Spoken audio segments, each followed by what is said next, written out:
Hey everybody, welcome back to M's TV and BradentonMarauders.com. We are in the very spacious studio of my office today. And we're joined by Shelby Ford, last year's second baseman extraordinaire down the stretch for the Marauders. First off, let's talk a little bit about how last year ended for you, coming down to Bradenton and the really strong month I think that you put together to cap things off at the end of August and beginning of September. All right. I came down here, had a few things going on. Then I got back into the swing of things. I started feeling good. And, young crew. I had, being a veteran guy, tried to lead by example, tried to, push them every day, carry them on. I was open for questions. Any of them, they had a question I didn't know. I told them, come up to me, ask. I'll see what I can do to help you out. Whether it be situational or how you're feeling or whatnot.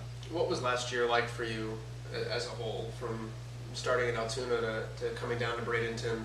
And finishing with the Marauders? I know you had hoped to maybe go back up and getting yourself straightened out, I guess, in a lot of different ways. But what was 2010 like for Shelby Ford? I got a lot of positives out of it. People can say, well, you finished in Bradenton. I finished in Bradenton. Big deal. Okay. I felt like I controlled what I could control, not worrying about too much that's out of my control. Moves happen, things happen for a reason, and injuries happen. I mean, you can't really, help that. And, it just so worked out. I had a couple things going on, and I ended up, they're making a playoff push. And so I stayed down here and helped out with the push. It's always nicer to go up rather than stay down. But it's part of the game, and you got to take it as it goes.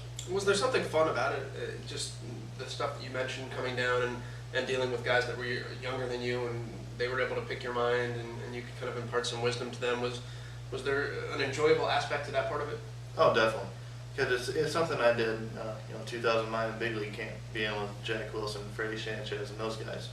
I was able to pick their minds, them being middle infielders as well, and ask them different questions about different plays and how to handle yourself doing this or that. And so I kind of, reflected on me doing that to them. So I was opening up myself to the younger guys, trying to play the big brother role to them.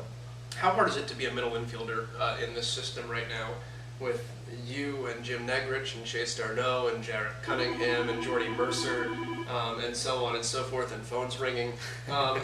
Is it difficult, or is it almost better for you guys sometimes that there's so much competition and you can push each other? Sometimes it's difficult, and sometimes it's better. Like me, I'm playing just better position on the field now, so I think I got a little bit of the upper hand there, just for the fact being versatile. I think really the only spot I haven't played this spring is pitch and catch, but it's definitely fun because you get to go out in the outfield and track down balls. You get to play the first base and move around different areas there, and third base, the hot corner, no reaction time that you're used to, but it's fun getting out there and playing all these different areas. How much of that is brand new to you? How much third base or first base or outfield had you played? In pro ball, really, I had only played second and short. Last year I played a little bit first, but growing up I was always all over the field. Okay. I even pitched and caught growing up. I caught a lot, but it's really nothing new. It's trying to almost relearn it rather than completely learn it. So it's an easy transition. Tell me about 2011, now looking forward for you, with what your goals are in terms of on the field, or in terms of which field, and then kind of what you're looking forward to. A lot of my goals is, like I said earlier, control what I can control. That's a big deal that, I've talked to a couple of coaches about, and even, Green. We talk a lot every day, and the big thing he always says is control you can control. Try to worry about the other stuff, you're just going to go crazy trying to worry about it, and everything else is going to snowball.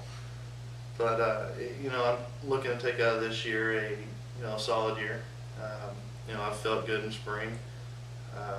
My body feels good. And, I'm just going to go up there and do what I can, play my best, stay within my game. Has there been a difference, I'm trying to think the right way to ask it, but a difference that you've noticed, or I guess what's been different for you since, I guess, 2008, when you were in Altoona and you really had that success and you really put yourself on the map? And is it almost trying to get yourself back mentally or physically or mechanically to what you knew went out there and put up the results for you, or is it just sticking to your game plan and again controlling what you can control, and the results will find you again?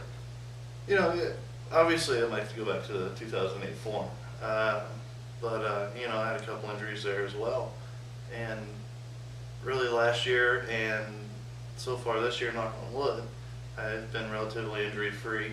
But I think a lot, you know, 2009, not using an excuse, but I hurt my wrist, and you know, kind of swinging felt a little weird. But I was trying to force the issue instead of being smart about it, and you know, letting the higher up the trainers and everybody else know. But at the same time, it's, you know, getting back into those right mechanics as well. The mindset's there. I know I can do it because I've proven to myself and others that I can do it. But it's just getting those mechanics and just getting back to that form that I was in.